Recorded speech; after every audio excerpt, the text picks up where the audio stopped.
O Senhor esteja convosco. Ele está no meio de nós.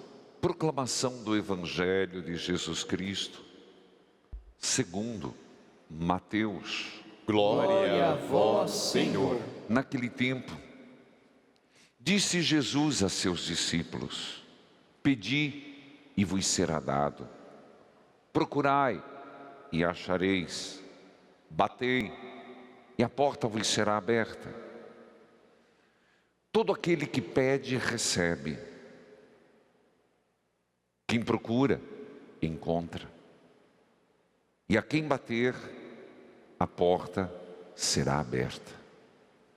Quem de vós dá ao filho uma pedra quando este pede um pão? Ou lhe dará uma cobra quando ele pede um peixe?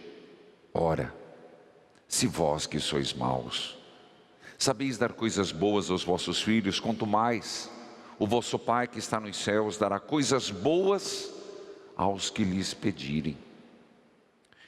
Tudo quanto quereis que os outros vos façam, fazei também a eles. Nisto consiste a lei e os profetas. Palavra da salvação. Glória a vós, Senhor. Que a palavra de Deus perdoe os nossos pecados. Amém.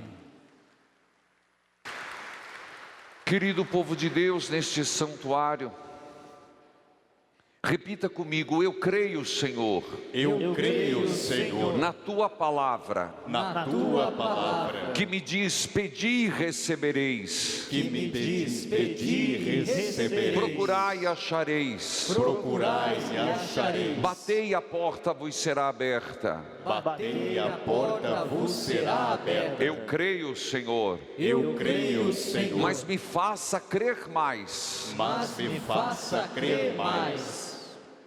Filhos queridos, este é o ponto central da liturgia de hoje. Essa palavra de nosso Senhor que nos é dirigida de uma forma afirmativa, sem meios termos. Algo que nós somos chamados a crer, algo que nós somos chamados a confiar. Nosso Senhor começa dizendo aquilo que professamos: pedi e recebereis. É por isso que nós sempre estamos intercedendo, estamos sempre colocando as nossas orações e a oração pelos outros, lembrando que não podemos ser egoístas em nossas orações, que as nossas orações têm que ser uma oração pelo mundo inteiro. Nós precisamos mais do que nunca pedir que cesse a pandemia, a união pela igreja. É por isso que as quintas são eucarísticas, que mostram essa unidade da igreja. Não é só o momento das 7 horas, mas é o dia todo, devotados à Eucaristia, voltados a Jesus Cristo. Quando um joelho se dobra, Deus se inclina, porque Ele falou por Jesus Cristo: pedi e recebereis, procurai e achareis, batei e a porta vos será aberta. E nós sabemos que Jesus é nosso, por excelência e intercessor, aquele que junto do Pai intercede por nós. Por isso, desde manhã já está no Instagram os pedidos. Quais são os seus pedidos? Quem está fazendo as quintas eucarísticas? Levante a mão. Eu digo para você, católico, se renda à Eucaristia, ame Jesus sacramentado. E como é importante você encontrar-se. Por isso, como obra, eu repito, já há tempo, mas mais nessa pandemia, incansavelmente nós estamos aqui rezando e suplicando. Na Eucaristia encontramos as graças necessárias. Repita comigo: na Eucaristia encontramos as graças necessárias. Encontramos as graças necessárias. Nem sempre é que queremos, mas o que Deus pode nos dar. Como assim? Deus tudo pode. Pode no que está na sua essência, o amor. Não obstante o que falamos, pedi, recebereis, procurai e achareis, batei, a porta vos será aberta. Nosso Senhor diz ali: por acaso alguém, um pai, uma mãe, se o filho pedir um pão, daria coragem de dar uma pedra? Você teria coragem de fazer isso? Não, né? Em juízo não. E se perder o juízo, aí precisa internar. Se um filho pede um peixe, teria coragem de dar uma serpente? Não. Veja, por quê? Porque o pai ama, a mãe ama. E Jesus compara esse amor e diz assim: é um amor limitado. O mais perfeito amor é de um pai para com filho, de uma mãe para com filho, mas é um amor limitado porque somos limitados como humanos. Mas Deus não é limitado. O amor de Deus é pleno. O amor de Deus é a essência. Deus é amor, como nos diz João.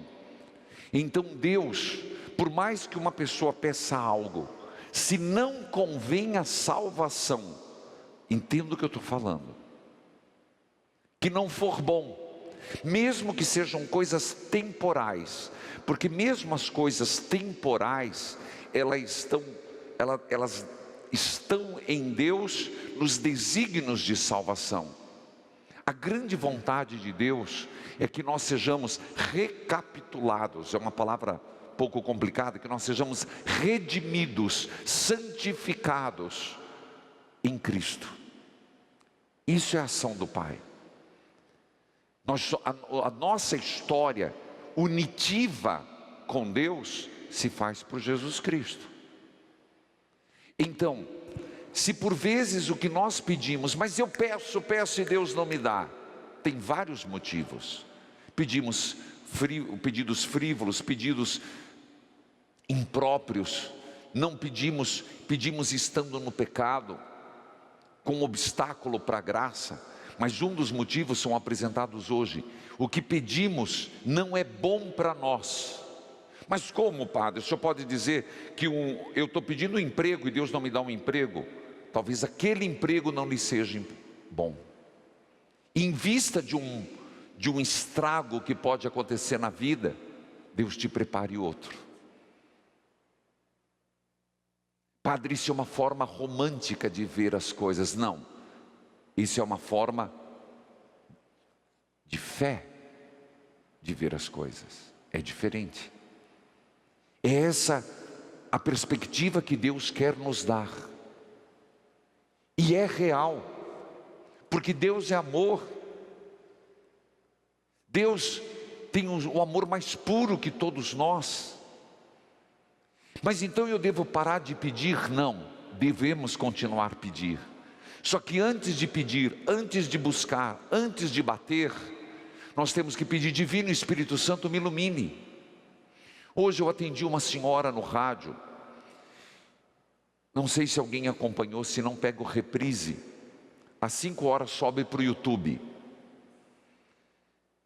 E uma senhora que foram mais de 10 minutos conversando, uma filha de Deus, do sul de Minas. Eu não a condeno, não condeno o marido, mas ali a grande pergunta é: o que ela quer? Tem muitos motivos, muitas feridas, uma história triste, de abuso sexual, de um marido que não ajudou em nada. Parece-me, é a impressão que eu tenho, que ali o que manda é o dinheiro, a minha voz é que vale, você tem que fazer o que eu quero, eu sou dono do seu corpo. Mas do outro lado também tem a outra parte da versão, que a gente não sabe. Mas no meio de tudo isso foi para outra religião. A pergunta que me ficou daquele atendimento é: o que ela quer?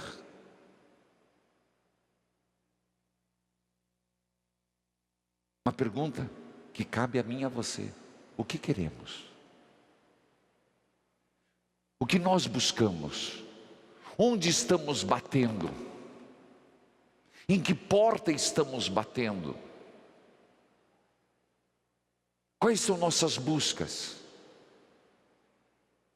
Meus irmãos, as coisas não são tão simples. Parece simples, mas não são. Porque dentro de nós existe o mal, existe a distorção, existe as paixões. Então às vezes o nosso querer não é tão límpido, o nosso buscar não é tão verdadeiro, o nosso pedir não é tão autêntico. Nosso Senhor nos dá esse recado. Um segundo recado desse evangelho, quem nos chama a atenção é a primeira leitura. Mais uma vez, a primeira leitura veio para clarear o evangelho. Nem sempre, mas hoje sim, que é o livro de Esther. Onde Esther, e aqui geralmente na patrística, Esther é vista, nos padres apostólicos já, antes da patrística, é visto como Nossa Senhora. Mas aqui eu não vou falar de Maria, isso foi ontem. Esther é apresentada como a intercessora diante do rei Assuero. Esther é uma princesa que virou rainha e vai diante do rei e apresenta diante dele as suas necessidades legítimas.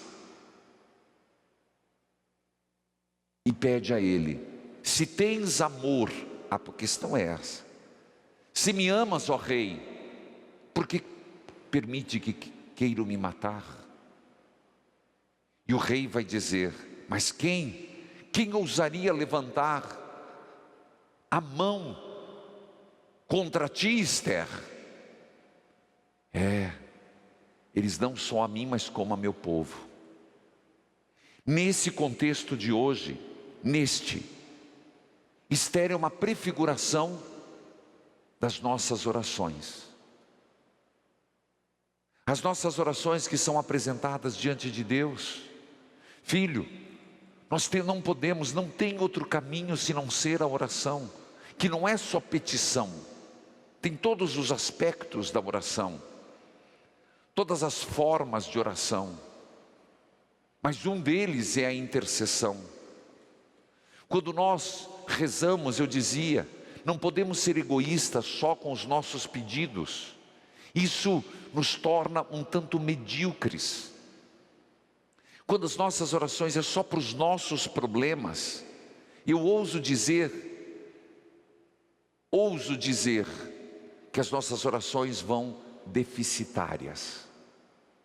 As nossas orações não conseguem subir como incenso. As nossas orações, não é que Deus não escuta, mas o que faz brotar é um egoísmo muito grande. Meus problemas, meus desafios, minha família, eu.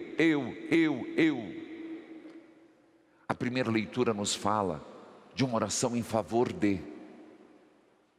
E mais do que nunca nós precisamos. Nós estamos precisando pedir essa unidade da igreja, eu não me canso de dizer isso. Essa unidade que está tão fragilizada.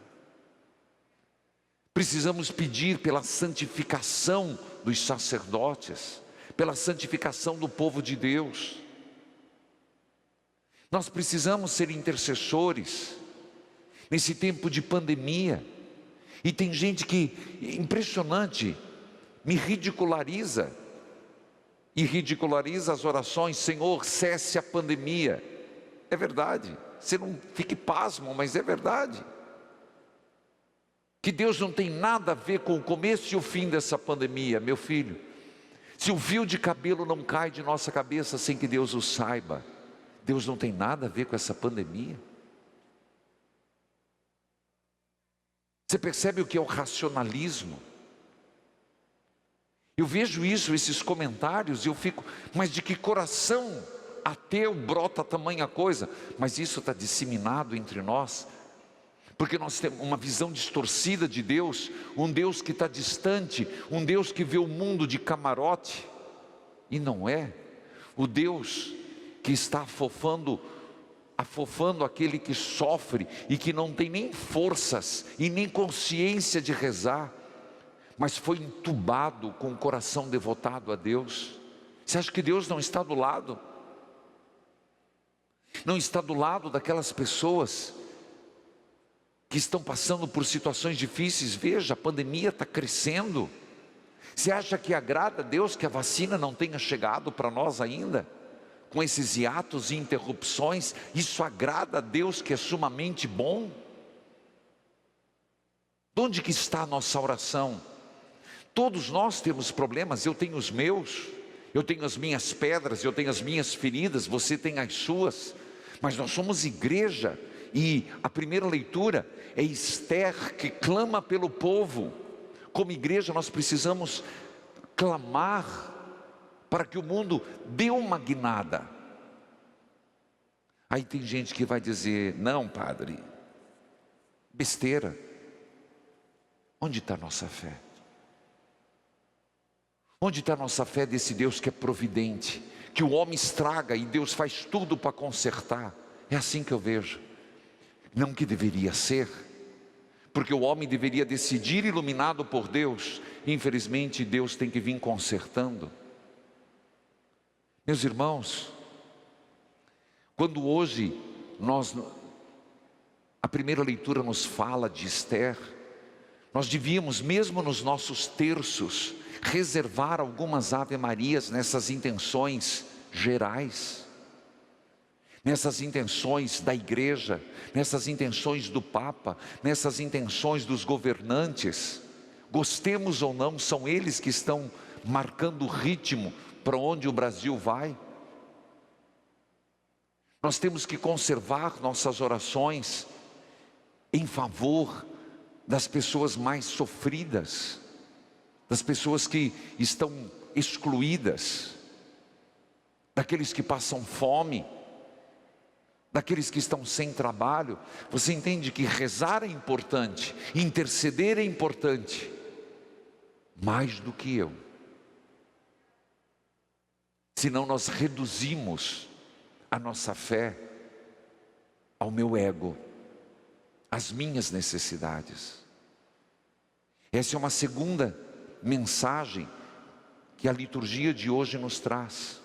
Por isso que é importante, quando a igreja nos reunimos, quando eu vejo, por exemplo, hoje quinta-feira, nas outras missas a gente se reúne, mas cada um no Santíssimo, quando nós colocamos, eu não sei se está funcionando, porque me avisaram que quebrou, mas para variar não me avisaram que foi consertado. Se alguém tiver informação aqui dessa câmera, quando nós temos esse Santíssimo, não, quebrou. Nossa, mas a cavalaria está demorando para vir arrumar, né? Mas aqui nós temos o Santíssimo, era para ter uma câmera aqui para as pessoas rezarem na madrugada. Equipe, veja isso com rapidez, com urgência. Por quê? Porque nós temos onde concentrar nossas forças.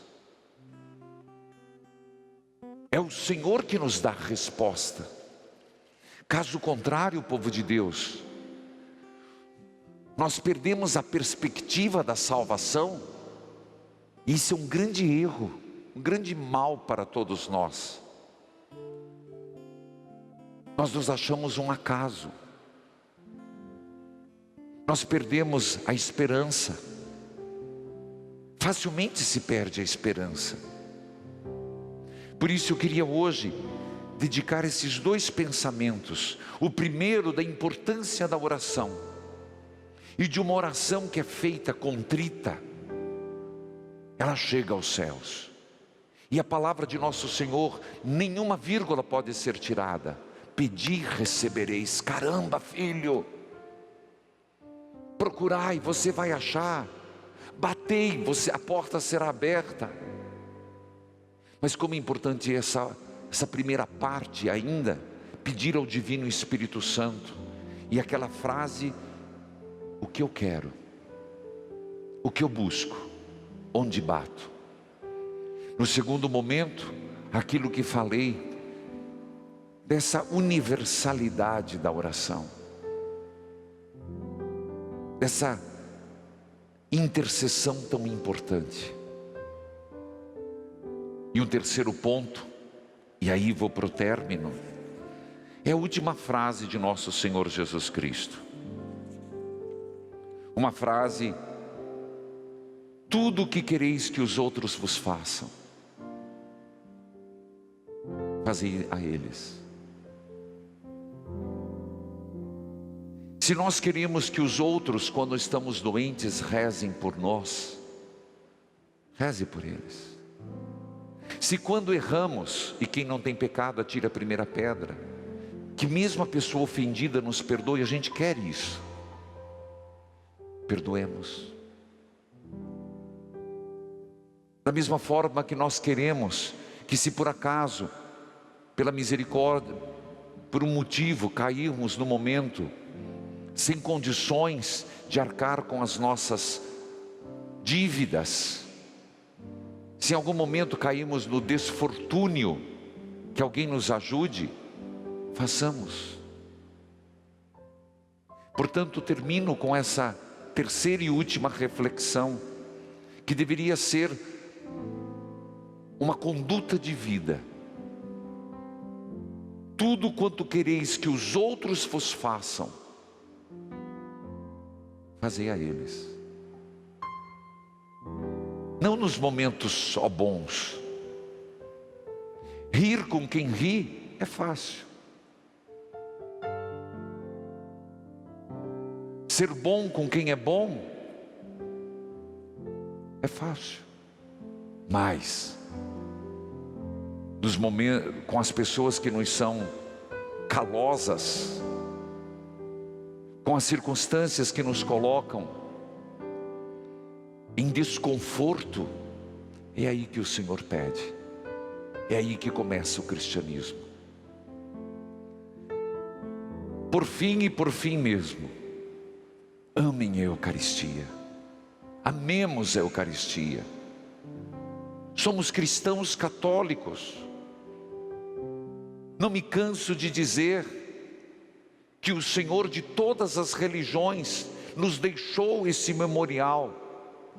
E Ele deixou com exclusividade para a Igreja Católica, nenhuma outra tem.